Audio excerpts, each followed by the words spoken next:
মুখ্যমন্ত্রীর black day black বিল বলে নিশানা, কেন্দ্রকে কড়া আক্রমণ করে পোস্ট। মমতা বন্দ্যোপাধ্যায় লিখেছেন, ব্ল্যাক ডে ব্ল্যাক বিল। প্রস্তাবিত ১৩০তম সংবিধান সংশোধনী বিলের তীব্র বিরোধিতা করছি। বিচার ব্যবস্থার স্বাধীনতা হরণ করতেই এই বিল। এই পদক্ষেপ ভারতের গণতান্ত্রিক অধ্যায়কে শেষ করে সুপার ইমার্জেন্সির দিকে এগিয়ে যাওয়ার ধাপ। এটা সংস্কার নয়, পিছিয়ে যাওয়া, মানুষের অধিকার কেড়ে নেওয়ার নামান্তর। বিংশ শতাব্দীর অন্ধকারতম অধ্যায়। এই বিল সংবিধান ও যুক্তরাষ্ট্রীয় পরিকাঠামোর উপর আঘাত, সাংবিধানিক শাসন পদ্ধতির মৃত্যু পরোয়ানা। এই বিলের মাধ্যমে ইডি, সিবিআই এর মতো কেন্দ্রীয় এজেন্সির হাতে চূড়ান্ত ক্ষমতা দেওয়া হবে, যারা নির্বাচিত রাজ্য সরকারের কাজে হস্তক্ষেপ করবে। এই দমনমূলক আইন ভারতের গণতান্ত্রিক এবং যুক্তরাষ্ট্রীয় কাঠামোর জন্য মৃত্যু ঘণ্টার সমান। ভারতবর্ষে কোর্টের কোনো দরকার নেই।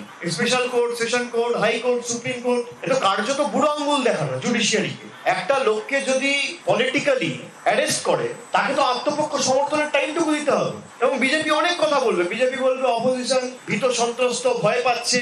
তৃণমূল কংগ্রেস ভয় পেলে বাড়িতে বসে থাক, আমরা মাঠে ঘাটে লড়াই করছি। এই বিলটা একমাত্র আনা হয়েছে তার কারণই হচ্ছে বিরোধী যে রাজনৈতিক দল, সে রাজনৈতিক দলগুলো এবং তাদের যে নেতা, কর্মী, সমর্থক, মানুষের হয়ে যারা প্রশ্ন করছে, তাদেরকে কি করে শেষ করে দেওয়া যায়, পলিটিক্যালি তাদেরকে অ্যারেস্ট করে জেলে ঢোকানো যায়। কেন্দ্রের সংশোধনী বিল নিয়ে সরব কংগ্রেস। সংবিধান বিরোধী, অগণতান্ত্রিক তোপ Priyanka Gandhi. It as a completely draconian thing.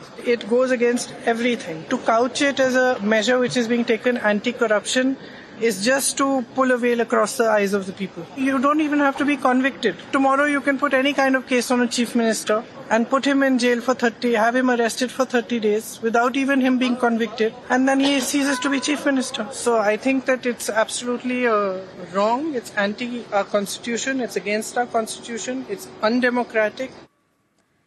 বিরোধিতা না করে বরং সংসদে আলোচনায় অংশ নিক বিরোধীরা, না হলে মানুষই জবাব দেবে। মন্তব্য কিরেন রিজিজু। सरकार का बिजनेस तो हम पारित करके रहेंगे। देश का हक में, समाज का हक में जो काम हमको करना है, देश के लोगों ने दायित्व दिया है, हम काम करेंगे। लेकिन हंगामा करने से नुकसान होता है तो आप लोगों का ही होता है। आप लोग सोचते हैं कि हंगामा करने से कुछ फायदा होगा। जो ज्यादा हंगामा करेगा जनता उसको पूरा नकार देगा। आप लोग चर्चा में भाग लीजिए, डिस्कशन में भाग लीजिए, कैप्टन सुभाष शुक्ला को सम्मानित देने में साथ दीजिए। आपके माध्यम से मैं फिर अनुरोध करना चाहता हूं सर। রাজনীতিকে স্বচ্ছ করতেই এই পদক্ষেপ। দুর্নীতিগ্রস্ত বিরোধীদের ভয় পাওয়া স্বাভাবিক, কটাক্ষ কেন্দ্রীয় মন্ত্রী সুকান্ত মজুমদার। এই নিয়মটা বা এই আইনটা আনা হচ্ছে স্বচ্ছতা রাখার জন্য, যাতে ক্রিমিনালাইজেশন কম হয় পলিটিক্সের, সেই জন্য। এটা তো সবার জন্য, প্রধানমন্ত্রীর জন্য, মুখ্যমন্ত্রীর জন্য। আমি বুঝতে পারছি না তৃণমূল কংগ্রেস সহ অন্যান্য বিরোধীরা এত হতাশ কেন নিজেদের উপর। তারা কি ভাবছে সারা জীবন বিজেপিরই প্রধানমন্ত্রী থাকবে? তবে আমি বুঝতে পারছি তৃণমূল কংগ্রেসের ভয়ের কারণ আছে। অন্য বিরোধীরা হয়তো অত চিৎকার চেঁচামেচি করবে না, করলেও অল্প করবে, গাঁইগুই করবে। তৃণমূল গলা ফাটিয়ে চিৎকার করবে, কারণ তৃণমূল যে হারে দুর্নীতি করেছে, ওই পরিমাণ দুর্নীতির জন্য তো তৃণমূলের সব নেতাদেরকেই জেলের ভেতরেই থাকার কথা, এবং জেলের ভেতরেই ক্যাবিনেট বসবে এরকম একটা প্ল্যানও ছিল বলে আমার মনে হয়।